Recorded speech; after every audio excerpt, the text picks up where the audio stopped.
క్షత్రియ బేరీ ప్రత్యేక ఇంటర్వ్యూ కార్యక్రమానికి స్వాగతం.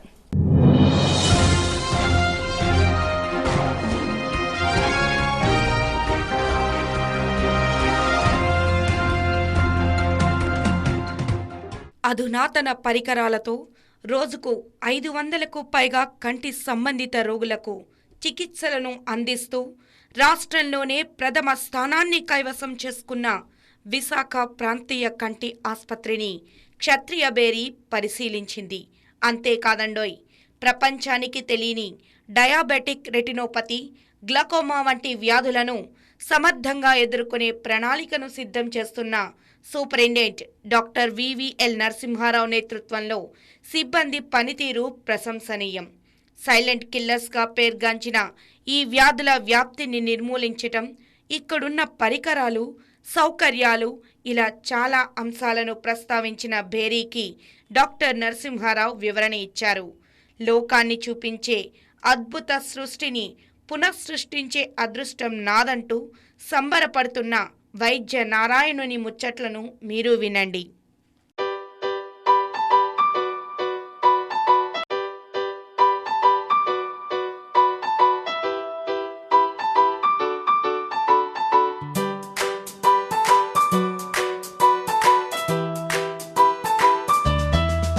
సర్వేంద్రియాం నయనం ప్రధానం అంటారు.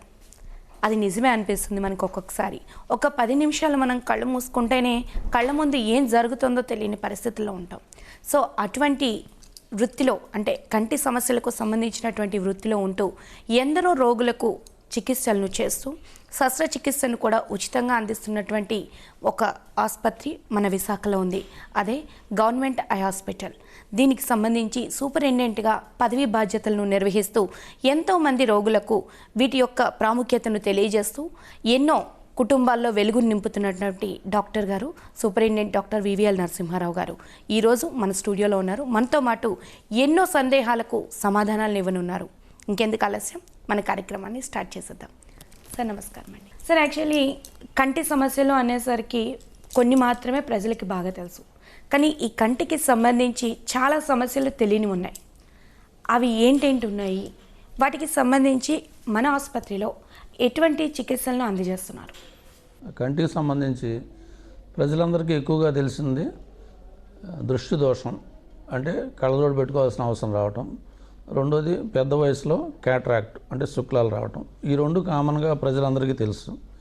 కానీ ఈ రెండు కాకుండా ఎక్కువ శాతం ఇంకా వేరే కంటి వ్యాధుల వల్ల కూడా ప్రపంచంలో, ఇండియాలో, ఆంధ్రప్రదేశ్లో, విశాఖపట్నంలో ప్రజలు ఇబ్బంది పాలవుతున్నారు. అది వాళ్ళకి చివరి స్టేజ్ వచ్చేదాకా గుర్తించలేక చాలామంది అంధత్వాన్ని పొందుతున్నారు. అందుకని అందరూ తెలుసుకోవాల్సింది ఏంటంటే, దృష్టి దోషాలు, క్యాటరాక్ట్, శుక్లం కాకుండా ఇంకా ముఖ్యమైనవి ఏంటంటే, ఇప్పుడు మనకి జీవించే వయసు పెరిగింది. అందరూ 70 to 80 వరకు పెరుగుతున్నారు. సో దానివల్ల ఇందులో డయాబెటీస్ ఉన్న వాళ్ళ శాతం కూడా పెరుగుతుంది. సో డయాబెటిక్ రెటినోపతి అనేది ఈ డెవలపింగ్ కంట్రీస్లో బాగా పెరుగుతుంది. అడ్వాన్స్డ్ కంట్రీస్లో ఎప్పటి నుంచో ఎక్కువ ఉన్నది. ఇప్పుడు డెవలపింగ్ కంట్రీస్లో, మన ప్రదేశాల్లో కూడా, మన రాష్ట్రంలో, మన విశాఖపట్నంలో కూడా డయాబెటిక్ రెటినోపతి అనేది ఒక ప్రధాన కారణం బ్లైండ్నెస్కి అనేది కూడా ప్రజలు తెలుసుకోవాలి. అంటే డయాబెటీస్ ఉన్న వాళ్ళల్లో అది కొంతకాలం పోయాక రెటినా డ్యామేజ్ అయ్యి డయాబెటిక్ రెటినోపతి అని వస్తుంది. అదొకటి ముఖ్యమైనది. ఇంకొకటి గ్లకోమా, నీటి కాసుల వ్యాధి అంటారు. ఈ గ్లకోమాలో కూడా ప్రజలకు, అది ఆ ప్రజలు డాక్టర్లు కూడా అయి ఉండొచ్చు, చివరి స్టేజ్ వరకు వారికి జబ్బు ఉన్నట్లు గుర్తించుకోలేరు. ఎవరైనా ఇంకొక డాక్టర్ దగ్గరికి వెళ్ళి చెకప్ చేసుకున్నప్పుడు మాత్రమే గ్లకోమాని గుర్తించగలరు. దీన్ని silent killer of optic nerve అంటారు. అంటే ఆ మనిషికి తెలియకుండా క్రమేపీ కంటి నరాన్ని బలహీనపరుస్తుంది. ఆ మనిషికి తనంతట తాను తెలుసుకునే టైంకి పూర్తిగా అంధత్వంలోకి వెళ్తుంది. దాన్ని నివారించడం కష్టమవుతుంది. అందుకని ప్రతి వాళ్ళు రెగ్యులర్గా కంటి చెకప్ చేసుకునేటప్పుడు డాక్టర్ గారి దగ్గరికి వెళ్ళి చెకప్ చేసుకుంటే వారికి డయాబెటిక్ రెటినోపతి కానీ, గ్లకోమా కానీ ఉందనేది డాక్టర్లు గుర్తించగలుగుతారు. దానికి ఫర్దర్ కాంప్లికేషన్ లేకుండా నివారించడానికి దానికి వైద్యం అందుబాటులో ఉంది. సో ఈ రెండు ముఖ్యమైన కారణాలు. ఇవి కాకుండా చిన్నపిల్లల్లో మెల్లకన్ను అనేది అదృష్టంగా భావించి చాలామంది వైద్యానికి వెళ్ళరు. చిన్న వయసులోనే మెల్లకన్నుని డాక్టర్కి చూపించి సరి చేసుకోవచ్చు. అది సింపుల్గా కళ్ళద్దాలు పెట్టుకుంటే గ్లాసెస్తో కొన్ని మెల్లకన్నులు నివారించవచ్చు. కొన్నిటికి కొన్ని రకాల వైద్యం మందులతో కొన్ని నివారించవచ్చు. కొన్నిటికి ఆపరేషన్లు అవసరం పడవచ్చు. ఇవన్నీ చిన్న వయసులో 10 ఏళ్ల లోపు చేస్తేనే పరిపూర్ణంగా కళ్ళు చూస్తానికి స్ట్రైట్గా ఉంటాయి, పనిచేయడం కూడా పర్ఫెక్ట్గా పనిచేస్తాయి. పెద్ద వయసులో మెల్లకన్నుకు చేసినా అది ఓన్లీ కాస్మెటిక్ కరెక్షన్ అవుతుంది, ఫంక్షనల్గా కరెక్షన్ చేయలేము. సో మెల్లకన్ను కూడా ప్రజల్లో వాళ్ళు దృష్టిలోకి రాక దాన్ని నెగ్లెక్ట్ చేస్తున్నారు, అది కూడా గుర్తుంచుకోవాలి. ఇక తర్వాత కార్నియా అంధత్వం, నల్లగుడ్డు జబ్బుల వలన వచ్చే దాన్ని కార్నియా అంధత్వం అంటారు.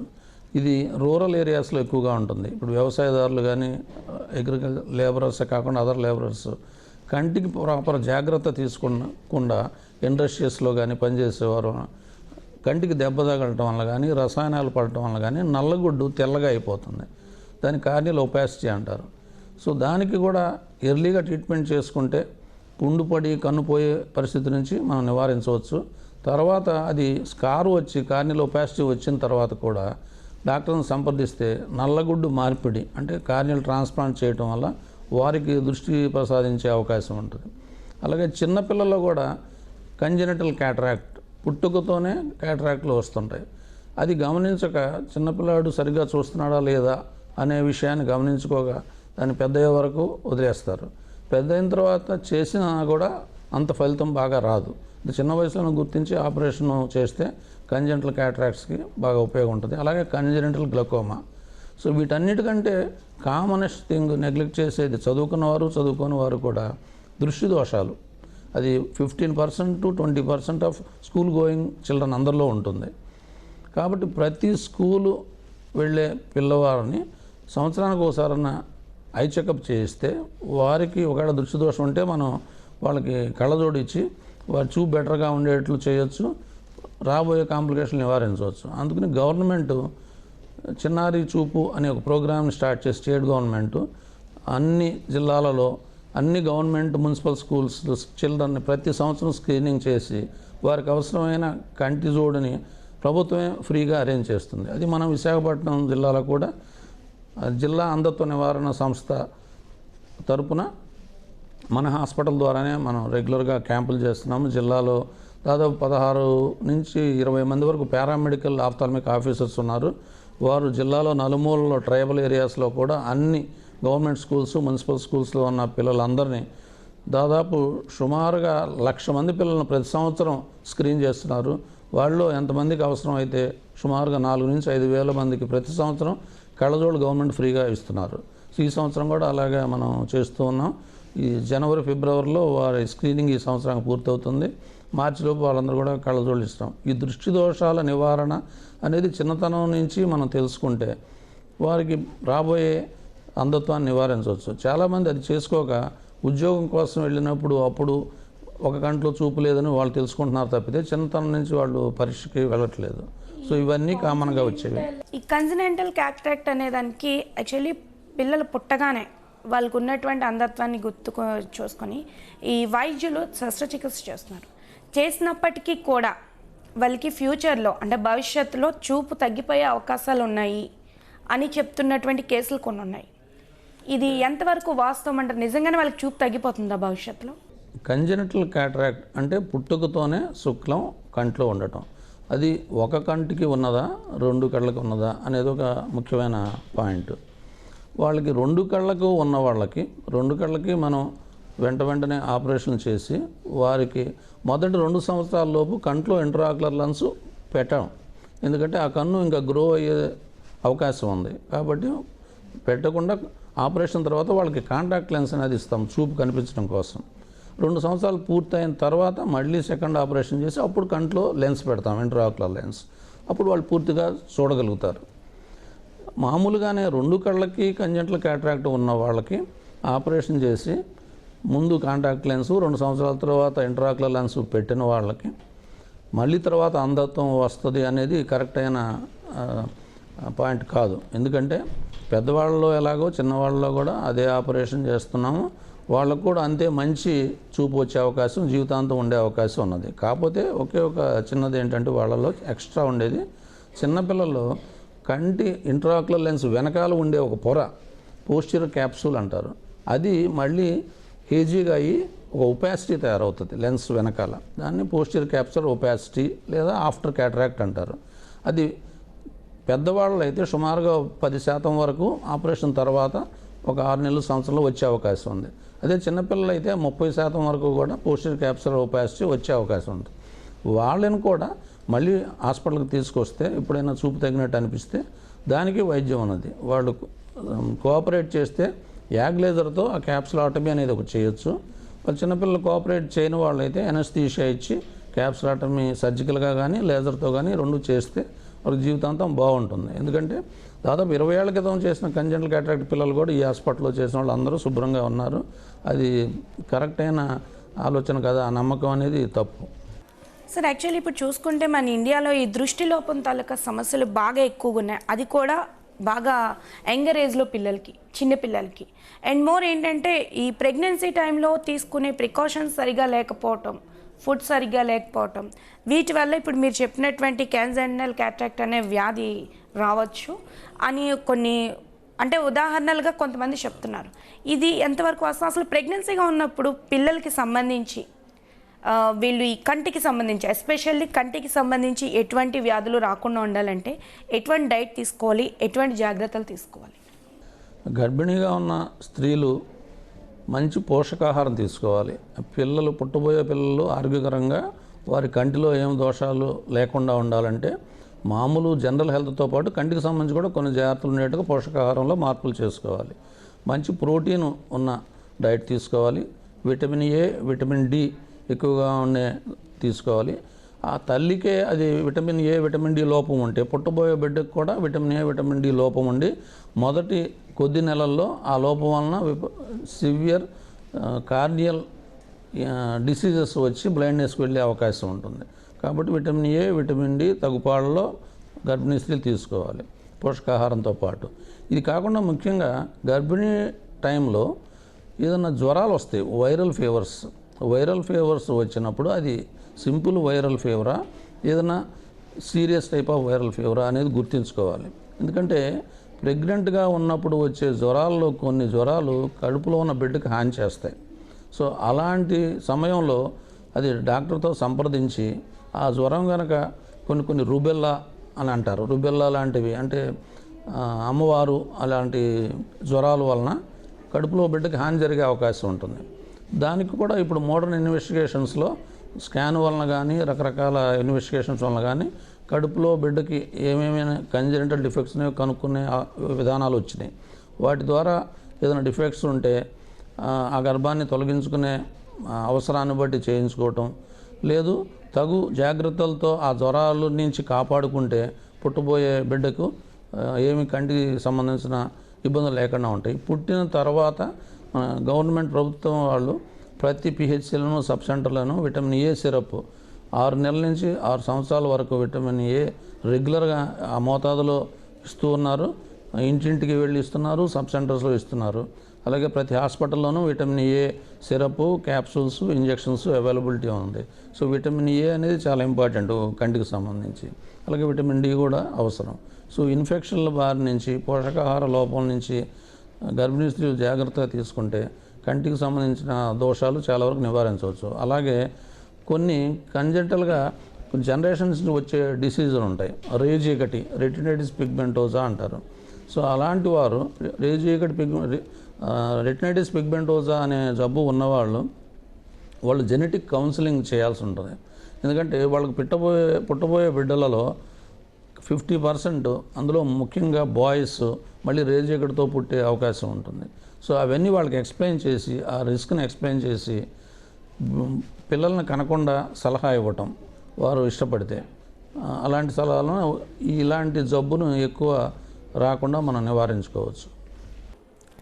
ఏజ్ పైబడిన తర్వాత వచ్చే దృష్టి లోపాలకి మనం కొంతవరకు చెప్పలేం. అంటే అది దాంతోపాటు వచ్చేది కాబట్టి మనం వాటికి నివారణ మార్గాలు చెప్పగలం తప్ప ప్రికాషన్స్ పెద్దగా చెప్పే అవకాశం ఉండదు. కానీ ఇప్పుడు చిన్న వయసులోనే పిల్లలకి అంటే పుట్టుకతోనే ఇందాక మీరు చెప్పినట్టు ఈ పుట్టుకతోనే వచ్చేటటువంటి అంధత్వానికి సంబంధించి మేనరికం కానీ అటు తల్లి తరపున కానీ ఇటు తండ్రి తరపున కానీ ఎవరికైనా ఇటువంటి ఉంటే కళ్ళలో శుక్లాలు ఉండడం ఇలాంటివి ఏమైనా ఉంటే అవి మళ్ళీ నెక్స్ట్ జనరేషన్కి పాస్ అయ్యే అవకాశాలు ఉన్నాయంటారా? ఒకవేళ అలాంటివి ఉంటే అవి రాకుండా, అంటే మ్యాక్సిమం ఉంటాయి, అన్ని ఫ్యామిలీస్లో ఉంటాయి, రాకుండా ఏమైనా మనం చేయగలమా? ఇప్పుడు ఇలా మేనరికాలు చేసుకునే వాళ్ళలో కొన్ని రకాలైన అంగవైకల్యం వచ్చే అవకాశం ఉంది. దాంతోపాటు కంటికి సంబంధించిన జబ్బులు కూడా వచ్చే అవకాశం ఉంది. సో వీలైనంత వరకు దగ్గర సంబంధాలు, మేనరికాలు నివారించుకోమని సలహా చెప్పడం అనేది అందరూ మనం చేయాల్సిన పని.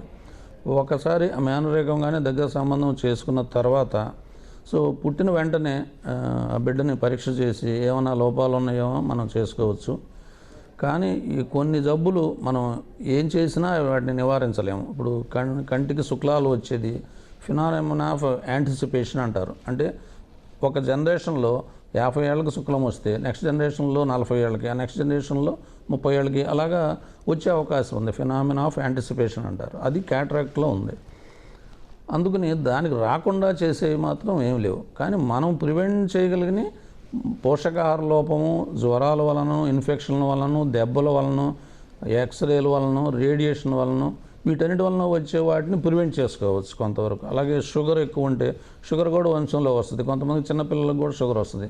ఆ షుగర్ ఉన్న వాళ్ళకి ఎర్లీగా క్యాటరాక్ట్, డయాబెటిక్ క్యాటరాక్ట్ వచ్చే అవకాశం ఉంటుంది. షుగర్ ప్రాపర్గా కంట్రోల్ చేసుకుంటే డయాబెటిక్ క్యాటరాక్ట్ ఎర్లీగా రాకుండా ఉంటుంది.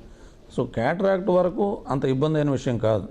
మనం వీలైనంత వరకు డయాబెటిక్ అయితే డయాబెటీస్ని కంట్రోల్ చేసుకోమని చెప్తాం. మిగతా వాటిని అదర్ టైప్స్ ఆఫ్ క్యాటరాక్ట్స్ వచ్చినా అది ఎర్లీగా వైద్యం చేసుకోవటం, ముందు కళ్ళద్దాలతో కొంత చూపు ఇంప్రూవ్ అవుతుంది, తర్వాత అవసరమైతే ఆపరేషను. క్యాటరాక్ట్ అన్నంత వరకు పూర్తిగా 100% చూపు తగ్గిపోయినా కానీ టైం ప్రకారం వైద్యం చేసుకుని, టైం ప్రకారం ఆపరేషన్ చేసుకుని, ఇంట్రాక్యులర్ లెన్స్ పెట్టుకుంటే మళ్ళీ 100% చూపు తిరిగి వస్తుంది. క్యాటరాక్ట్ లాంటివి అంత ఇబ్బంది పడాల్సిన విషయాలు కాదు. కానీ అదర్ కంజెంటల్ డిసీజెస్, కొన్ని రెటినాకు సంబంధించిన వ్యాధులు, వాటిని మాత్రం మనం నివారించలేము. వాళ్ళు రెగ్యులర్గా డాక్టర్ చెకప్లో ఉండాలి. అది మనం చేయగలిగింది. విశాఖ రీజనల్ ఐ హాస్పిటల్లో ఇప్పుడు ఉన్నటువంటి అడ్వాన్స్డ్ టెక్నాలజీ ఏంటి? అంటే ప్రజెంట్ మీరు ఇక్కడ చాలా శస్త్రచికిత్సలు చేయడం జరుగుతుంది.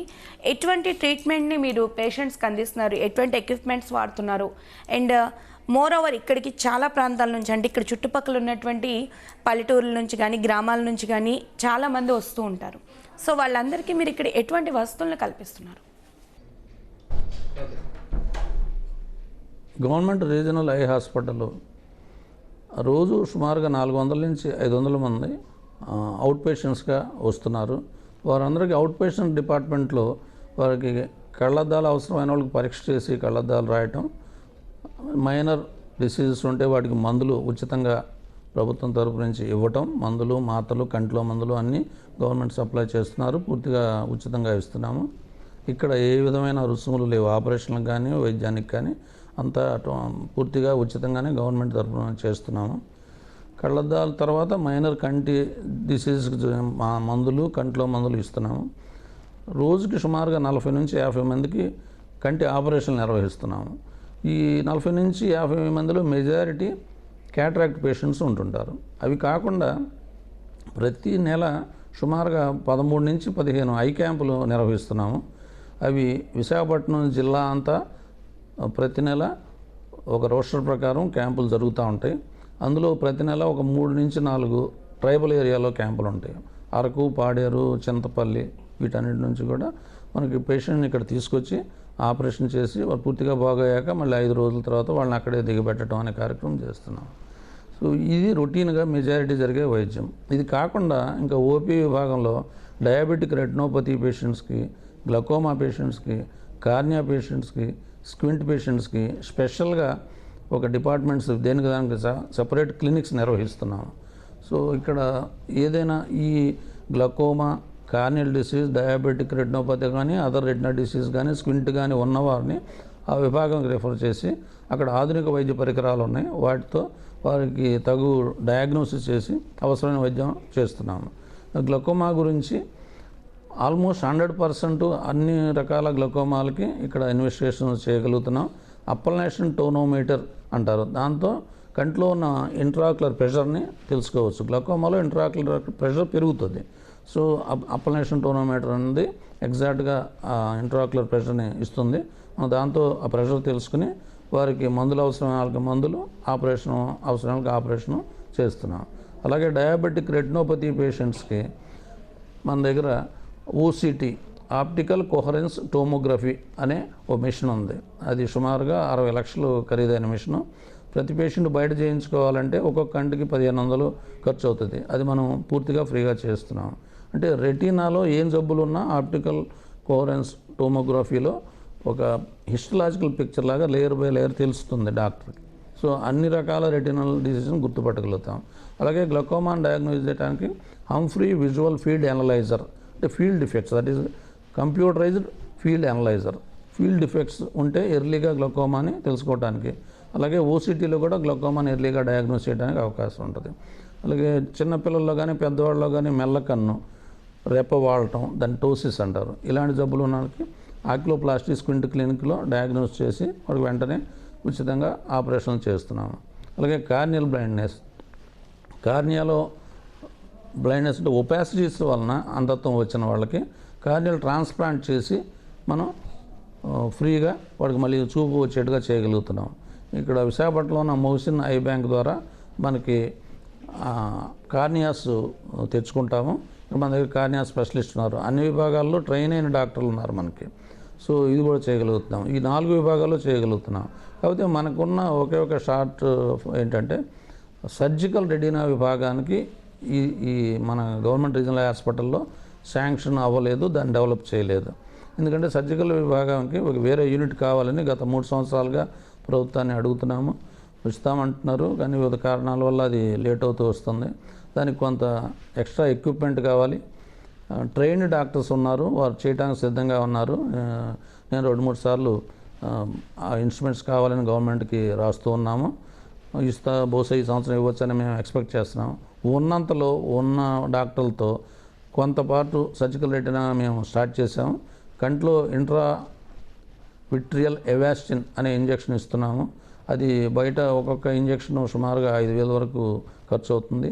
మనం ప్రతి పేషెంట్కి ఒక 3 నుంచి 4 ఇంజెక్షన్లు అవసరం అవుతాయి. ఇదంతా కూడా మనం గవర్నమెంట్ తరఫున ఫ్రీగా ఇస్తున్నాము. ఇప్పుడు రెటీనా క్లినిక్లో రెగ్యులర్గా జరుగుతుంది. చిన్న చిన్న రెటీనా ఆపరేషన్లు కూడా చేస్తున్నాము. ఫుల్ ఫ్లెడ్జ్డ్గా మనకి ఎక్విప్మెంట్ సపోర్ట్ వస్తే కనుక రెటీనా విభాగాన్ని కూడా పూర్తిగా డెవలప్ చేయగలుగుతాము. అలాగే ఆపరేటింగ్ మైక్రోస్కోప్స్ మోడర్న్ ఉన్నాయి. మనకి 8 ఆపరేషన్ థియేటర్ ఉన్నాయి. రెగ్యులర్గా 6 ఆపరేషన్ థియేటర్స్లో రోజు ఆపరేషన్ జరుగుతాయి. వాటితో కూడా మనం ఆధునికమైన కంటి ఆపరేషన్లు, క్యాటరాక్ట్ సర్జరీ, SICS అంటారు, ఫ్యాకో ఆపరేషన్ అంటారు, ఇవన్నీ కూడా మనం రెగ్యులర్గా చేయగలుగుతున్నాం. సార్, మనం స్టార్టింగ్లో చెప్పుకున్నట్టు క్యాట్రాక్ట్ గురించి, దృష్టిలోపాల గురించి ప్రజలకు ఒక అవగాహన ఉంది. బట్ తెలియని విషయం ఏంటంటే ఇప్పుడు నేను కూడా కొత్తగా విన్నటువంటి 2 పదాలు డయాబెటిక్ క్యాట్రాక్ట్, గ్లకోమా. ఈ 2 కూడా సైలెంట్ కిల్లర్స్ అని మీరే చెప్పారు. అంటే వాటిని గుర్తుపట్టడం కూడా చాలా కష్టం వచ్చింది అని. సో వీటిని ప్రచారం చేయడానికి, అంటే ఇలాంటివి కూడా ఉన్నాయి అని ప్రజలకు చెప్పడానికి, ప్రచారం చేయడానికి ఎటువంటి చర్యలు చేపడుతున్నారు? అండ్ రెండోది ఏంటంటే వీటిని గుర్తించడానికి ఏమైనా అసలు బేసిక్ లక్షణాలు అంటే ఏమైనా ఉన్నాయా? ఇప్పుడు డయాబెటిక్ రెటినోపతి మరియు గ్లకోమా గురించి ప్రతి మనిషి జాగ్రత్తలు తీసుకోవాలి. అంటే డయాబెటీస్ ఉన్నవాళ్ళు డయాబెటీస్ వచ్చి 5 సంవత్సరాలు దాటిన తర్వాత ప్రతి సంవత్సరం కంపల్సరీగా కళ్ళు డాక్టర్తో చెకప్ చేయించుకోవాలి. అప్పుడు డాక్టర్కి రెటినా డ్యామేజ్ ఉన్నదా, రెటినోపతి ఉన్నదా లేదా అని తెలుస్తుంది. దానికి ఫర్దర్ కాంప్లికేషన్ రాకుండా ఏం వైద్యం చేయాలో మీకు సలహా ఇస్తారు, చేస్తారు. అందుకని ముఖ్యంగా చెప్పేదంటే 40 సంవత్సరాల వయసు దాటిన ప్రతి మనిషి ఒకసారి ముందు షుగర్ ఉందా, బీపీ ఉందా టెస్ట్ చేయించుకోవాలి. ఒకవేళ ఉండుంటే దానికి సంబంధించిన స్పెషలిస్ట్ దగ్గరికి వెళ్ళి వైద్యం చేయించుకోవాలి. దాంతోపాటు ప్రతి వాళ్ళు కూడా కంటి చెకప్ 40 దాటిన ప్రతి వాళ్ళు చేయించుకోవాలి. షుగర్ ఉన్న ప్రతి పేషెంట్ కూడా 5 సంవత్సరాలు షుగర్ సంవత్సరాలు దాటిన తర్వాత కంపల్సరీగా ప్రతి సంవత్సరం కళ్ళు చూపించుకోవాలి. అదే 10 సంవత్సరాలు షుగర్ వచ్చి ఉండుంటే కనుక ప్రతి 6 నెలలకి కళ్ళు చూపించుకోవాలి. సో ఇది బేసిక్. అలాగే గ్లకోమా అనేది అసలు తెలియదు. షుగర్ అంటే డయాబెటీస్ ఉన్న వాళ్ళకి డయాబెటిక్ రెటినోపతి వస్తుందని కొంత చెప్పొచ్చు మనం. గ్లకోమా అనేది 1000లో సుమారుగా ఇదివరకు 10 మందికి ఉండేది. ఇప్పుడు గ్లకోమా శాతం కూడా పెరిగింది. 1000లో సుమారుగా 30 నుంచి 50 మంది గ్లకోమా ఉన్న పేషెంట్లు ఉంటున్నారు. అది మనం కూడా కావచ్చు. అందుకని ప్రతి మనిషి రెగ్యులర్గా ఐ చెకప్ వెళ్ళాలి. ముఖ్యంగా 40 దాటిన వాళ్ళందరిలో కూడా గ్లకోమా వచ్చే అవకాశం ఉంది. కాబట్టి బీపీ షుగర్ టెస్ట్ చేయించుకున్నట్టుగానే కంటి డాక్టర్ దగ్గరికి వెళ్ళి వైద్యం చేయించుకుంటే అది గ్లకోమా ఉంటే కనుక్కుంటారు. దానికి మొదట్లో అయితే కంటిలో చుక్కల మందుతో దాన్ని నివారించవచ్చు. ఒకవేళ అది అడ్వాన్స్ స్టేజ్ అయితే ఆపరేషన్ స్టేజ్ అవ్వచ్చు. ఒకవేళ డ్యామేజ్ అయి ఉంటే అది పోయిన చూపు మళ్ళీ వెనక్కి తిరిగి రాదు. కాబట్టి ప్రివెన్షన్ ఒక్కటే దానికి మంచి మార్గం.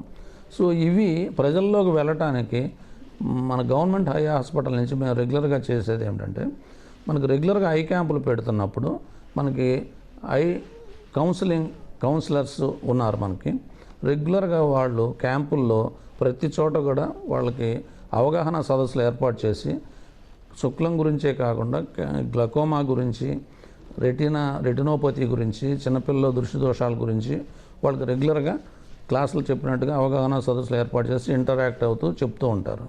అలాగే ఇక్కడ వచ్చిన వాళ్ళకు కూడా రెగ్యులర్గా గ్లకోమా అవేర్నెస్ ఇక్కడ బోర్డులు డిస్ప్లే చేయటం, వాళ్ళకి ఎక్స్ప్లెయిన్ చేయడానికి ఇక్కడ కౌన్సిలర్స్ వాళ్ళకి సాయం చేస్తూ ఉంటారు.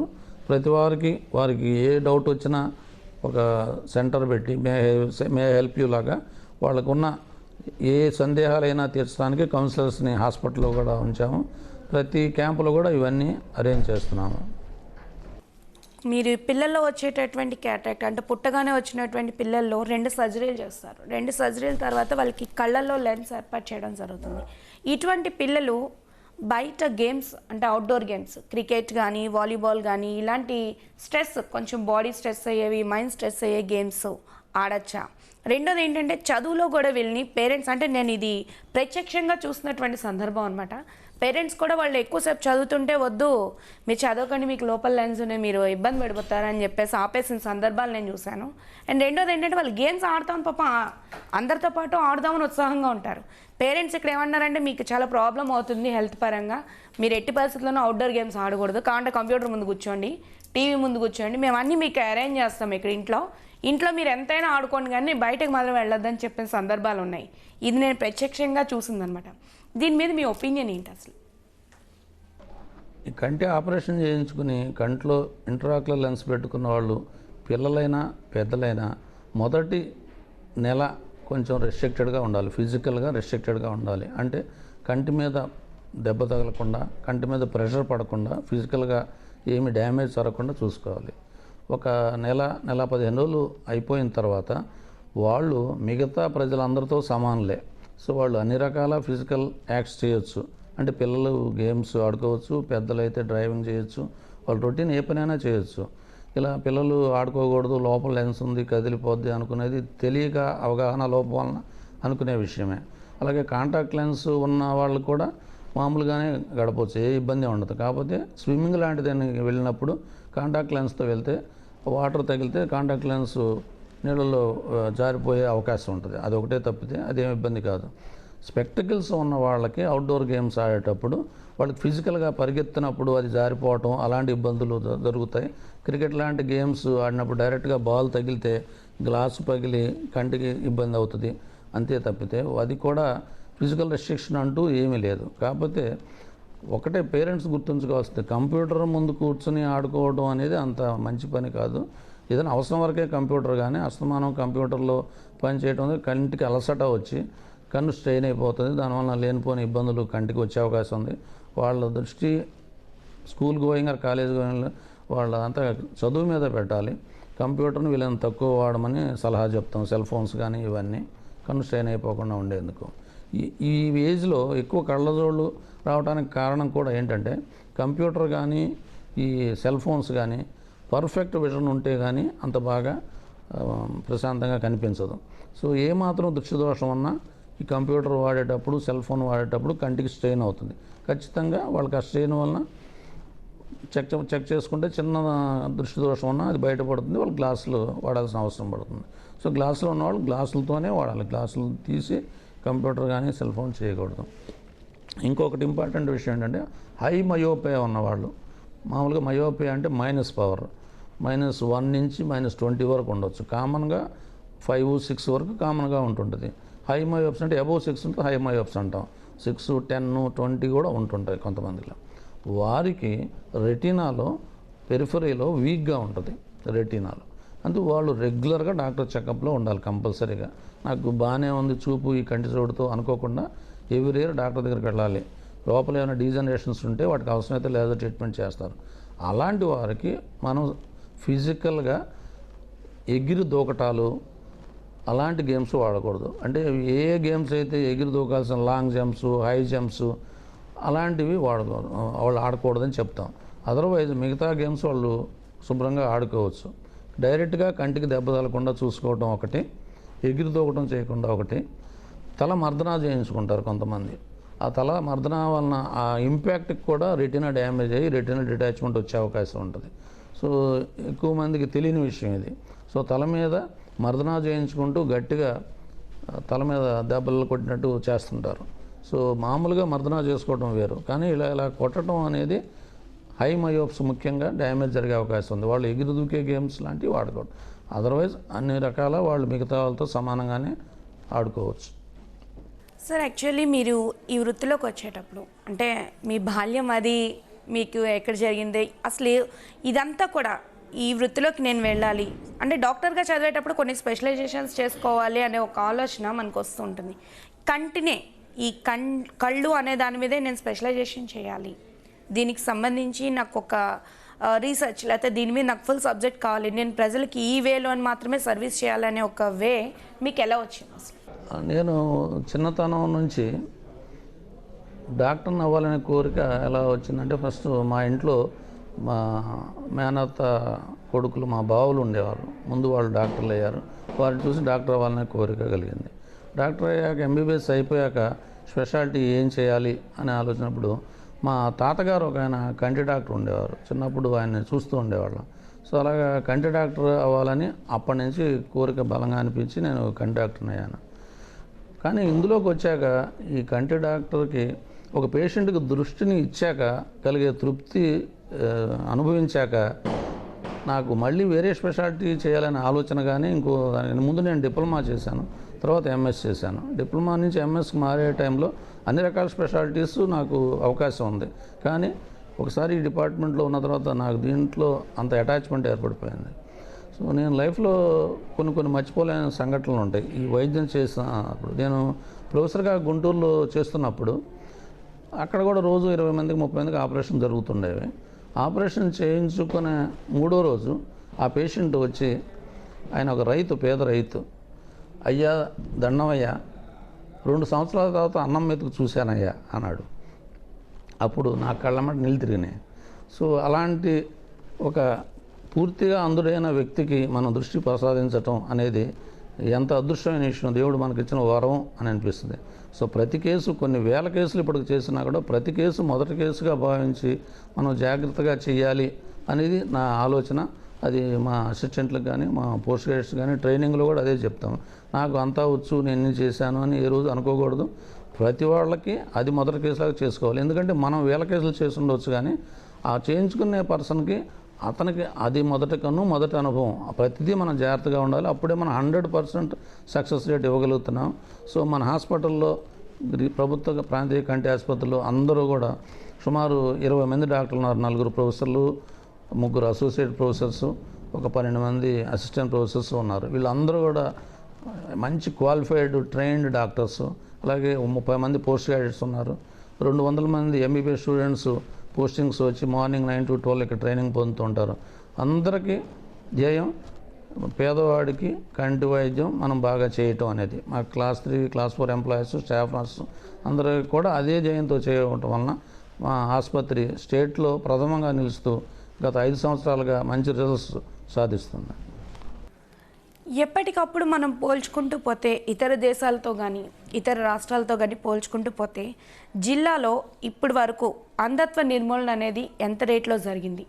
అంటే గత 5 సంవత్సరాల నుంచి మనం ఒక రేటింగ్ చూసుకున్నా తగ్గిందా, పెరిగిందా? ఈ తగ్గుతున్న కొద్దీ పుట్టేటటువంటి జనరేషన్స్, ఎందుకంటే మనం ఇక్కడ ఒక పక్క నుంచి కంట్రోల్ చేసుకుంటూ వస్తున్నాం, నెక్స్ట్ జనరేషన్స్ వాటికి మళ్ళీ జన్మనివ్వకూడదు. అది మనం బ్యాలెన్స్ చేసుకోవాల్సిన విషయం. ఏ విషయంలోనైనా, ఏ రంగంలోనైనా మనం ఒకదాన్ని నిర్మూలించుకుంటూ వస్తున్నప్పుడు ఇంకోటి అక్కడ రైజప్ అవ్వకూడదు. ఇలా బ్యాలెన్సింగ్ చేసే విధానంలో మీరు ఎటువంటి చర్యలు అవలంబిస్తున్నారు? మన గవర్నమెంట్ రీజనల్ హాస్పిటల్కి విశాఖపట్నం జిల్లా నుంచే కాకుండా చుట్టుపక్కల విజయనగరం, శ్రీకాకుళం, ఈస్ట్ గోదావరి నుంచి కూడా పేషెంట్లు వస్తుంటారు. పక్క రాష్ట్రాల నుంచి కూడా పేషెంట్లు వస్తూ ఉంటారు. సో మనం రెగ్యులర్గా చేస్తున్న ఆపరేషన్స్ వలన కానీ out patient diagnosis and treatment వలన కానీ మన జిల్లాలో అంధత్వం అనేది పెరగకుండా మనం చేయగలుగుతున్నాము. సో అది ఇంతకుముందు 2%, అది ఒక స్టడీ జరిగింది 2001లో, తర్వాత స్టడీలు జరగలేదు. ఎల్వి ప్రసాద్ ఇన్స్టిట్యూట్ వాళ్ళు స్టడీ చేశారు. 2% బ్లైండ్నెస్ అనేది ఉన్నది. దాన్ని 1% తగ్గించాలనే ప్రయత్నం. ప్రస్తుతం అది కొంతవరకు తగ్గింది. ఎందుకంటే national programme for control of blindness NPCB అనేది ఒక నేషనల్ ప్రోగ్రామ్. దాని ద్వారానే అంధత్వ నివారణకు రకరకాల ప్రోగ్రాంలు, క్యాటరాక్ట్ నివారణ, గ్లకోమా నివారణ, corneal blindness, diabetic retinopathy, school children screening అన్నీ జరుగుతున్నాయి. ఇవన్నీ ప్రపంచ దేశాలన్నింటిలో ఇండియాలోనే మోస్ట్ సక్సెస్ఫుల్గా జరిగిన ప్రోగ్రాం NPCB, 100% సక్సెస్ఫుల్గా జరిగిన ప్రోగ్రాం. అలాగే ఇండియాలో ఆంధ్రప్రదేశ్లో 100% సక్సెస్ రేట్ సాధించాం. అలాగే విశాఖపట్నం, మన విశాఖపట్నం జిల్లా ప్రతి సంవత్సరం 35,000 టార్గెట్ పెట్టుకుని ఆపరేషన్లు చేయాలనేది మనకు నిర్ణయించారు. అది ఈ సంవత్సరం 41,000కి పెంచారు. అందులో గవర్నమెంట్ తరపు నుంచి ఎక్కువ చేయాలని ప్రభుత్వం నిర్ణయించింది. అలాగే NGOs ఉంటాయి, ప్రైవేట్ ఆర్గనైజేషన్స్, ఫ్రీగా ఆపరేషన్లు చేసేవారందరికీ ప్రభుత్వం సాయం చేస్తుంది. ప్రతి కేసుకి కొంత మానిటరీ ఫండ్ ఇస్తూ అందరినీ కూడా ఈ బ్లైండ్నెస్ కంట్రోల్కి హెల్ప్ చేస్తుంది. ప్రస్తుతం గత 10 ఏళ్లలో విశాఖపట్నం జిల్లాలో బ్లైండ్నెస్ శాతం చాలా వరకు తగ్గింది. ఎందుకంటే ఇదివరకు మనం క్యాంప్స్ కండక్ట్ చేసినప్పుడు ఒక 500 మందిని అవుట్ పేషెంట్ చూస్తే అందులో సుమారుగా 100 మంది క్యాటరాక్ట్ పేషెంట్ ఉండేవాళ్ళు. ఇప్పుడు 500 మందిని చూస్తే ఓన్లీ 50 మంది 40 మంది మాత్రమే ఉంటున్నారు. సో విశాఖపట్నం జిల్లాలో ప్రస్తుతం అంధత్వం, క్యాటరాక్ట్ బ్లైండ్నెస్ బాగా తగ్గింది. అలాగే స్కూల్ చిల్డ్రన్లో ఉన్న ఈ రిఫ్రాక్టివ్ ఎర్రర్స్, దృష్టి దోషాలు మనం రెగ్యులర్గా కరెక్ట్ చేస్తున్నాం, గ్లాసులు ఇస్తున్నాం గత 5 సంవత్సరాలుగా. అది కూడా మనం చాలా వరకు తగ్గించగలిగాం. ఇప్పుడు మనకి వచ్చే పేషెంట్స్ విజయనగరం జిల్లా నుంచి ఎక్కువ వస్తుంటారు, శ్రీకాకుళం జిల్లా నుంచి ఎక్కువ వస్తుంటారు. అంటే ఇక్కడ కంటే అక్కడ ఈ ప్రోగ్రామ్స్ కొంచెం తక్కువ అవ్వటం, అక్కడ ఇలాంటి పెద్ద హాస్పిటల్స్ లేకపోవడం, వాళ్ళు ఇక్కడికి రావడానికి ఇష్టపడకపోవటం, రకరకాల కారణాల వలన ప్రస్తుతం మనకు అక్కడి నుంచి పేషెంట్స్ ఎక్కువ వస్తున్నారు. ఈ మధ్య అక్కడ కూడా వైద్య సదుపాయాలు పెంచారు. శ్రీకాకుళంలో రిమ్స్లో చేస్తున్నారు, అలాగే గవర్నమెంట్ హాస్పిటల్స్ విజయనగరం చేస్తున్నారు. అలాగే మన జిల్లాలో కూడా మనం నర్సీపట్నంలోను, అనకాపల్లిలోను ఏరియా హాస్పిటల్స్, డిస్ట్రిక్ట్ హాస్పిటల్లో కూడా ఆప్థాల్మిక్ సర్జన్స్ పెట్టి క్యాటరాక్ట్ సర్జరీస్ అన్నీ చేస్తున్నాం. ఇక్కడి నుంచి వాళ్ళకి కావాల్సిన ఎక్విప్మెంటు, డ్రగ్స్, లెన్సెస్ అన్నీ మనమే సప్లై చేస్తున్నాం. సో ఈ విధంగా విశాఖపట్నం జిల్లాలో మన బ్లైండ్నెస్ పర్సంటేజ్ తగ్గుతూ వస్తుంది.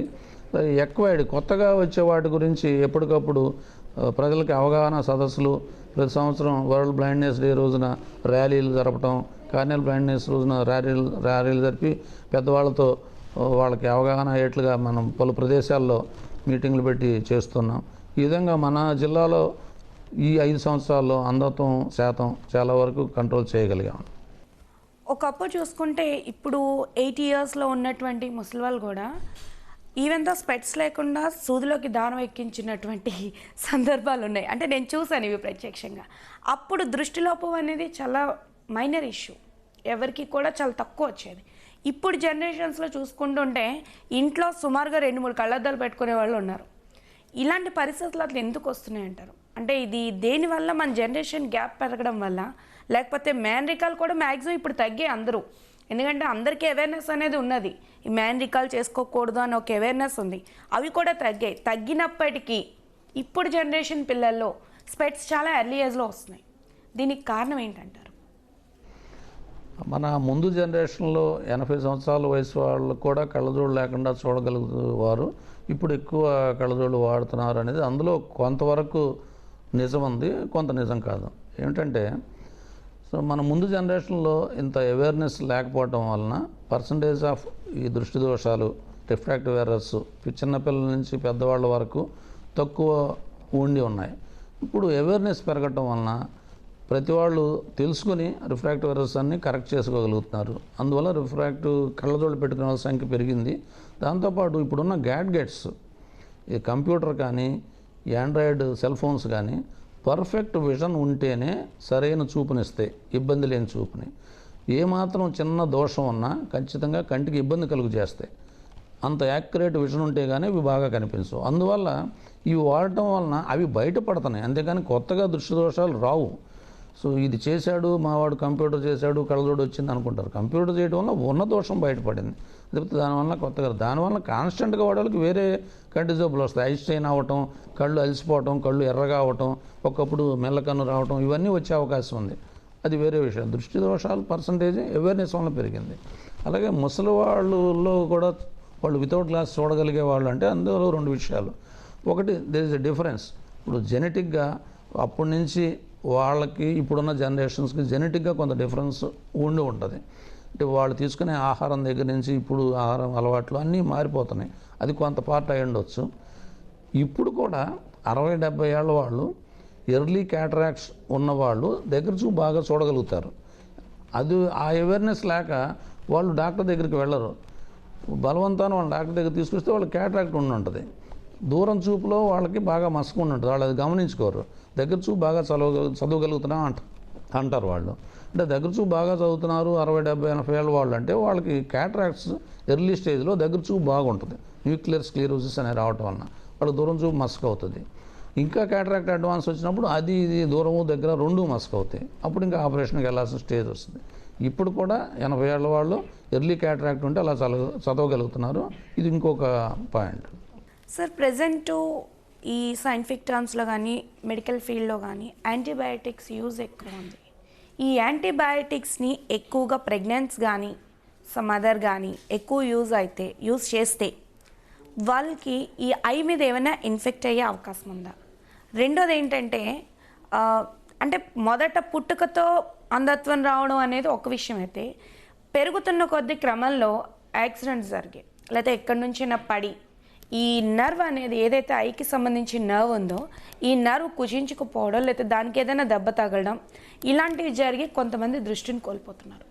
వీళ్ళకి సర్జరీ చేసి తిరిగి దృష్టిని యథాతథంగా తీసుకురావచ్చా అనేది మెయిన్ ఎక్కువ ప్రజల్లో ఉన్నటువంటి ఒక బేసిక్ క్వశ్చన్ అనమాట. దానికి మీ సమాధానం? సో ఎక్వైర్డ్ ఐ డిసీజెస్, ముందు చూపు బాగా ఉన్న వాళ్ళకి తర్వాత రకరకాల కారణాల వలన చూపు పోవటం, అది ఏదైనా కెమికల్ పడి కావచ్చు, మ్యాసన్కి సిమెంట్ పడి కావచ్చు, లేదా రోడ్ ట్రాఫిక్ యాక్సిడెంట్ కావచ్చు, జస్ట్ స్కూటర్ నుంచి పడి కావచ్చు. ఇలాంటి వాటిల్లో కంటి మీద రసాయనాలు, సిమెంట్ కావచ్చు, ఇంకేదైనా కెమికల్స్ కానీ పడినప్పుడు వెంటనే దాన్ని ఫ్రెష్ వాటర్తో ఇమీడియట్గా వాష్ చేయించుకోవాలి. ఎక్కడ ఉంటే అక్కడ ఇమీడియట్గా వాష్ చేయాలి. తర్వాత డాక్టర్ని సంపాదించితే అది ఆల్మోస్ట్ 90% రికవరీ చేసే అవకాశం ఉంటుంది. ఎందుకంటే ఇవన్నీ సూపర్ఫిషియల్గానే డ్యామేజ్ చేస్తాయి. కొన్ని కెమికల్స్ అయితే బాగా డ్యామేజ్ చేస్తే ఆన్ ద స్పాట్ డ్యామేజ్ అయిపోతే మనం ఏం చేయలేం, కార్నియా అంతా మెల్ట్ అయిపోద్ది కొన్నింట్లో. అదర్వైజ్ సూపర్ఫిషియల్గా డ్యామేజ్ అయిన వాళ్ళందరికీ కూడా ముందు మందులు వాడి, కంట్లో మందులు వాడి దాన్ని బాగు చేసే అవకాశం ఉంటుంది. తర్వాత కార్నియా ఏమైనా వైట్గా అయిపోతే కార్నియల్ ట్రాన్స్ప్లాంట్ చేసి వాళ్ళకి చూపు తెప్పించే అవకాశం ఉంటుంది. సో అవన్నీ వాటన్నిటికి కూడా కావాల్సింది ఎర్లీ ట్రీట్మెంట్. ఇమీడియట్గా క్లీన్ వాటర్తో వాష్ చేసుకోవటం, వెంటనే డాక్టర్ని సంప్రదించడం, సొంత వైద్యాలు వాడకుండా ఉండటం. ముందు ఈ యాంటీబయాటిక్ డ్రాప్స్ వాడటం అనేది కామన్ అయిపోయింది. ఇప్పుడు మెడికల్ షాప్ వాళ్ళు వాళ్ళకి తోచిన మందు ఇస్తే చదువుకున్న మనుషులు కూడా మెడికల్ షాప్ దగ్గరికి వెళ్ళి కంప్లైంట్లకి మందులు తీసుకుని వాడటం. అది ఓరల్ యాంటీబయాటిక్ కావచ్చు, కంట్లో యాంటీబయాటిక్ కావచ్చు. అవసరమైన చోట అవసరమైన మేర మాత్రమే వాడాలి యాంటీబయాటిక్ అనేది. ప్రతిదానికి ఎవరో చెప్పారనో సేఫ్టీ అనో వాడటం అనేది సేఫ్ కాదు. సిస్టమిక్ యాంటీబయాటిక్స్ ఎక్కువ వాడటం వలన అన్ని పార్ట్లు, బాడీలో అన్ని పార్ట్ల మీద ఎక్కువ రోజులు వాడితే డ్యామేజ్ జరిగే అవకాశం ఉంది. అలాగే కంట్లో యాంటీబయాటిక్ డ్రాప్స్ ఎక్కువ వాడటం వలన ముందు ఆ యాంటీబయాటిక్ రెసిస్టెన్స్ వచ్చి అసలైన ఇన్ఫెక్షన్ వచ్చినప్పుడు అది పనిచేయకుండా పోయే ప్రమాదం ఉంది. ప్లస్ ఈ యాంటీబయాటిక్ ఎలర్జిక్ రియాక్షన్ లాగా వచ్చి వేరే కన్ను వాపు, నీరు కారటం జరిగే అవకాశం ఉంది. ఇండియాలో వాడినంత ఎక్కువ యాంటీబయాటిక్స్ ఏ దేశాల్లోనూ వాడరు. డాక్టర్ ప్రిస్క్రిప్షన్ లేకుండా చాలా చోట్ల యాంటీబయాటిక్స్ ఇవ్వరు వేరే దేశాల్లో. ఇక్కడ మాత్రం కామన్గా ప్రతి వాళ్ళు మ్యాక్సిమం యాంటీబయాటిక్ ఇప్పుడు వాడటం అలవాటైపోయింది. ఈ రోజున కూడా అమెరికాలో కానీ ఇంకేదైనా విదేశాల్లో కానీ బేసిక్ స్మాల్ యాంటీబయాటిక్నే వాడుతున్నారు. మనం మాత్రం చాలా ఎక్కువ వాడుతున్నాం. అలాగే కంటి నరానికి దెబ్బ తగలటం అనేది ఏదైనా రోడ్ ట్రాఫిక్ యాక్సిడెంట్లో నుదుటి మీద కానీ పైన కానీ జరిగినప్పుడు కంటి నరానికి చుట్టూ ఒక బోన్ ఉంటుంది, ఒక బోన్ కెనాల్ లాంటిది. అది ఫ్రాక్చర్ అయినా, కంటికి చుట్టూతో ఉన్న ఆర్బిటల్ బోన్స్ ఫ్రాక్చర్ అయినా కంటి మీద ప్రెషర్ పడి నరం డ్యామేజ్ అయ్యే అవకాశం ఉంటుంది. అది సివియర్ డ్యామేజ్ అయితే ఆన్ ద స్పాట్ ఆ నర్వ్ కట్ అయ్యే అవకాశం ఉంటుంది. దాంట్లో మనం పెద్దగా చేయగలిగింది ఏముండదు. కానీ మోడరేట్ ఇంజరీ అయినప్పుడు ఫ్రాక్చర్ వలన కంటి నరం మీద ప్రెషర్ పడటం వలన అది ఎంఆర్ఐ స్కానింగ్ వలన మనం గుర్తుపట్టవచ్చు. ఇమీడియట్గా అన్ని టెస్టులు చేయించుకుంటే దానిని న్యూరో సర్జన్తో కలిపి దానికి సంబంధించిన సర్జరీ చేసి ఆ ప్రెషర్ ఉన్న బోన్ని తొలగించి మనం బాగు చేయొచ్చు. అలాగే బ్లోఅవుట్ ఫ్రాక్చర్ అంటారు. ఏదైనా గట్టిగా దెబ్బ తగిలినప్పుడు కంటికి కింద ఆర్బిటల్ బోన్ ఫ్రాక్చర్ అయిపోయి కిందకి జరుగుతుంది ఐబాల్. అలాంటి సిచ్యువేషన్లో కూడా ఇమీడియట్ డాక్టర్ని అటెండ్ అయితే డ్యామేజ్ అయిన బోన్ను తీసి అక్కడ ప్లాస్టిక్ సర్జన్తో కలిపి ఆక్యులోప్లాస్టిక్ సర్జన్తో కలిపి ఒక ప్లాస్టిక్ ప్లేట్ని పెట్టి మళ్ళీ కంటిని యథాస్థితికి తీసుకొచ్చి నార్మల్గా ఉండేట్ చేయొచ్చు. సో ఏదైనా ఇమీడియట్ వైద్యం చేసుకోవటం అవసరం. ఓవర్ ది కౌంటర్ అంటే మెడికల్ షాపులో మందులు వాడటం అనేది చాలా ప్రమాదకరం. ఎందుకంటే నేను నా అనుభవంలో సుమారు 5 నుంచి 10 మందిని చూశాను. ఈ మెడికల్ డ్రాప్స్ వాడకూడని డ్రాప్స్ వాడటం వలన నల్లగుడ్డుకు చీము పట్టి పూర్తిగా అంధత్వం వచ్చి కెరటోప్లాస్టీ ఆపరేషన్ దాకా వెళ్లాల్సినంత డేంజర్ అయ్యే మనుషులను నేను చూశాను. కాబట్టి ప్రతి వాళ్ళు కూడా డాక్టర్ సలహాతో మాత్రమే ఏ మందులైనా కంట్లో కానీ ఎక్కడైనా వాడండి. యాక్చువల్లీ మన జిల్లాలో అంధత్వ నిర్మూలన చేస్తున్నటువంటి సంస్థగా మన హాస్పిటల్కి ఒక మంచి పేరు ఉంది. అండ్ అయితే గవర్నమెంట్ మీకు ఏ విధంగా సహాయ సహకారాలు అందిస్తుంది? అంటే మీరు అడిగిన ఎక్విప్మెంట్ని అందించడంలో కానీ, లేదంటే మాకు ఇన్ని వస్తువులు పేషెంట్స్కి ఇంత వసతి కల్పించాలి, లేదా ఫుడ్ ఇంత మేము అందజేయాల్సి ఉంది. ఎందుకంటే ఇక్కడ అంతా కూడా ఫ్రీ సర్వీస్, ఏది కూడా మీరు 1 రూపీ కూడా ఎవరి దగ్గర నుంచి వసూలు చేసేటటువంటి సందర్భాలు లేవు. మిగిలిన హాస్పిటల్స్, కార్పొరేట్ హాస్పిటల్స్ అయితే ఇదే కంటి వైద్యానికి వేలల్లో లక్షల్లో వసూలు చేస్తున్న సందర్భాలు కూడా మనకు తెలుసు. సో ఇప్పుడు గవర్నమెంట్ మీకు ఏ విధంగా సపోర్ట్ చేస్తుంది?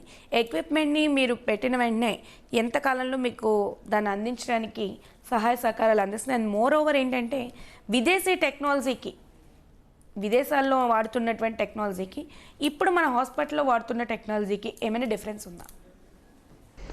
గవర్నమెంట్ రీజనల్ ఐ హాస్పిటల్లో వైద్యం అంతా పూర్తిగా ఉచితంగా జరుగుతుంది. కన్సల్టేషను, వారికి కావాల్సిన మాత్రలు కానీ కంట్లో మందులు కానీ ఏదైనా ఉచితంగా జరుగుతుంది. అలాగే ఏ విధమైన కంటి ఆపరేషన్ ఫ్రీగా జరుగుతుంది. ఇక్కడ Aarogyasri scheme, employees health scheme అన్నీ కూడా జరుగుతున్నాయి. అలాగే మొత్తం ఫ్రీగా జరుగుతుంది. స్పెషల్ రూములు కావాల్సిన వాళ్ళకి స్పెషల్ రూములు కూడా అరేంజ్ చేస్తాం. దానికి మాత్రం కలెక్టర్ గారి పర్మిషన్తో నామినల్ ఫీజు ఉంటుంది. అదర్వైజ్ అంతా టోటల్గా ఫ్రీగా జరుగుతుంది. సో ఇక్కడ రావాల్సిన మందులు ఇవన్నీ కూడా ప్రభుత్వం నుంచి మనకి చాలా 100% ఇన్ టైం వస్తూ ఉన్నాయి. ఒక 5 to 10% మనకి అవసరమైనవి సెంట్రల్ రిజిస్టర్స్లో లేనివి మనం వేరేగా గవర్నమెంట్ని అడుగున్నాం. Director of medical education, health secretary గారు, ఈవెన్ మినిస్టర్ గారు కలిసి ఉన్న మీటింగ్లో కూడా అందరూ హాస్పిటల్ సూపరింటెండెంట్స్ రిప్రజెంట్ చేశారు. వాళ్ళు కూడా వెంటనే స్పందించి వాటిని కలెక్టర్ గారి పర్మిషన్తో లోకల్గా కొనుక్కున్నట్లుగా పర్మిషన్ చేశారు. అందువలన మనం ఈ మందుల విషయంలో ఏ లోపం లేకుండా మనం కొనగలుగుతున్నాం. ఏ మందులైనా ఫ్రీగా ఇవ్వగలుగుతాం. ఇందాక నేను చెప్పాను ఎవాషన్ ఇంజెక్షన్ అనేది ఒక ఇంజెక్షన్ 27,000 అవుతుంది. అది కూడా మనకి ఫండ్ ఉండటం వలన కలెక్టర్ గారి పర్మిషన్తో అది కొని మనం ప్రజలందరికీ మనం ఫ్రీగా ఇవ్వగలుగుతున్నాం. ఇదివరకు ఓన్లీ పూర్ పీపుల్ వచ్చేవాళ్ళు, ఇప్పుడు middle class, upper middle class కూడా వస్తున్నారు. నాకు ఇంకా సంతోషకరమైన విషయం అంటే మన ప్రీవియస్ కలెక్టర్ గారు వారి తండ్రి గారికి ఇక్కడ 2 కళ్ళు క్యాటరాక్ట్ ఆపరేషను మన హాస్పిటల్లోనే చేయించారు, phaco surgery. And we are very happy. And అలాంటి పెద్దవాళ్ళు వచ్చి మన హాస్పిటల్లో చేయించుకున్నారంటే కామన్ మ్యాన్కి కాన్ఫిడెన్స్ పెరుగుతుంది. మామూలుగానే మన గవర్నమెంట్ హాస్పిటల్లో, రీజనల్ హాస్పిటల్ అంటే స్టేట్లోనే ఒక ప్రత్యేకమైన పేరు ఉంది. ఇక్కడ అన్నీ సక్సెస్ఫుల్గా బాగా జరుగుతున్నాయి. పోస్ట్ గ్రాడ్యుయేట్ టీచింగ్ కూడా అకాడమిక్గా కూడా మన వాళ్ళు స్టేట్లో నెంబర్ 1గా పర్ఫామ్ చేశారు. ఈవెన్ ఈ మధ్య జరిగిన స్టేట్ కాన్ఫరెన్స్లో కూడా వాళ్ళు ఫస్ట్ ప్రైజ్ తెచ్చుకున్నారు, క్విజ్లోను, అకాడమిక్ ప్రజెంటేషన్లోను. సో అన్ని విధాలా మనం బాగా చేస్తున్నాం. దీనికి ప్రభుత్వం నుంచి బాగా సహకారం లభిస్తుంది. మనకు ప్రతి 2 సంవత్సరాలకి కొత్త ఎక్విప్మెంట్ సుమారు 1 కోటి నుంచి 1.5 కోటి వరకు వర్త్ అయ్యే ఎక్విప్మెంట్ మనకు సప్లై చేస్తున్నారు. కాకపోతే ఈ 2015-16లో మాత్రం మనకి రావాల్సిన ఎక్విప్మెంట్ రాలేదు. దానికి కూడా డబ్బు లేకపోవడం అనే కారణం కాదు నాకు తెలిసినంత వరకు. స్టేట్ డివిజన్ తర్వాత వచ్చిన కొన్ని ఇష్యూస్ వలన ప్లస్ టెక్నికల్ ప్రాబ్లమ్స్, హైదరాబాదు ఇప్పుడు విజయవాడకు మారింది డైరెక్టరేట్ ఆఫ్ మెడికల్ ఎడ్యుకేషన్. అక్కడ ఉన్న టెక్నికల్ ప్రాబ్లమ్స్ వలన ఈ పర్చేజ్ డిపార్ట్మెంట్లో డిలే జరగటం వలన ప్రాబబ్లీ ఈ 2 సంవత్సరాలు కొంచెం లేట్ జరుగుతుంది. సో మాకు ఎక్విప్మెంట్ కొన్ని పాత అయిపోయినాయి, వాటితో కొంత మేనేజ్ చేయలేకపోతున్నాము అని ఈ మధ్య మన ఎంపీ హరిబాబు గారిని కలిసాము. సో ఆయన కూడా వెంటనే యాక్సెప్ట్ చేసి హాస్పిటల్కి సుమారుగా ఒక 15 lakhs వర్త్ ఎక్విప్మెంట్ శాంక్షన్ చేశారు ఆయన ఎంపీ ల్యాడ్స్ ద్వారా. సో వారి ఎక్విప్మెంట్ కూడా ఈ మంత్ కానీ వచ్చే మంత్ వస్తుంది. అలాగే మనకి డోనర్స్ చాలామంది హెల్ప్ చేయటం వలన చిన్న చిన్న షార్ట్ ఫాల్స్ ఉన్నా మనం హెల్ప్ చేయగలుగుతున్నాం. హాస్పిటల్లో ఉన్న వైద్య సిబ్బంది, పారామెడికల్ కూడా నాకు అందరూ సాయం చేస్తూ ఈ హాస్పిటల్ డెవలప్మెంట్కి హెల్ప్ చేస్తున్నారు. మన జిల్లాలో ఉన్న మిగతా వాళ్ళ అందరూ కూడా మన హాస్పిటల్ డెవలప్ చేయడానికి హెల్ప్ చేస్తున్నారు. సో ప్రభుత్వం నుంచి పూర్తి సహాయం లభిస్తుంది మనకు. సార్, ఇక్కడ ప్రాంతీయ కంటి ఆసుపత్రి సూపరింటెండెంట్గా మీరు మన విశాఖ ప్రజలకు కానీ లేదా కంటి వ్యాధుల నుంచి బాధపడుతున్న వారికి కానీ ఏదైనా సందేశాన్ని ఇవ్వదలుచుకుంటే మా ద్వారా మీరు ఇవ్వచ్చు.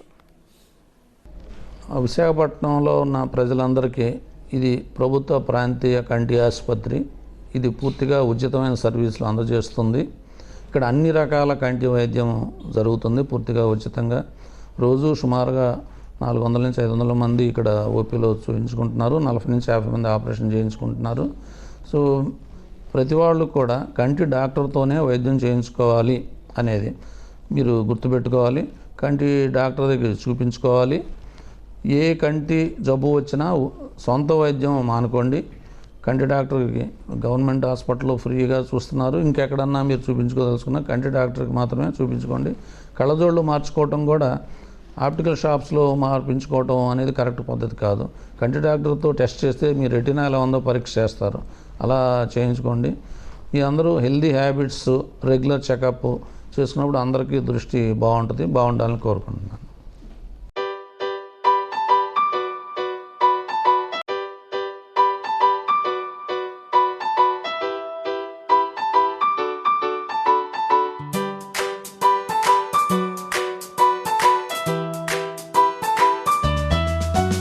మన Visakha regional eye hospital superintendent doctor VVL Narasimha Rao గారు మనకి ఇచ్చినటువంటి మెసేజ్, యాంటీబయాటిక్స్ని ఎక్కువ వాడద్దు.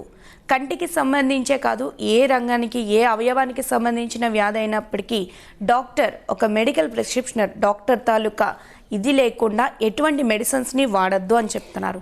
సో ఇదైతే మనందరికీ ఒక బంగారు సూచన. ఎందుకంటే ఏది కోల్పోయినప్పటికీ శరీరంలో దాన్ని తిరిగి తెచ్చుకోవడం అనేది ఈరోజు రేపు లక్షలతో కూడుకున్నటువంటివి ఇది. కాబట్టి అటువంటి జాగ్రత్తలను పాటిస్తూ ఉండండి. నేను మళ్ళీ మరో మంచి సంస్థ తాలూకా విశేషాలు, వార్తలతో మీ ముందుకు వస్తాను. Until then, bye bye, see you.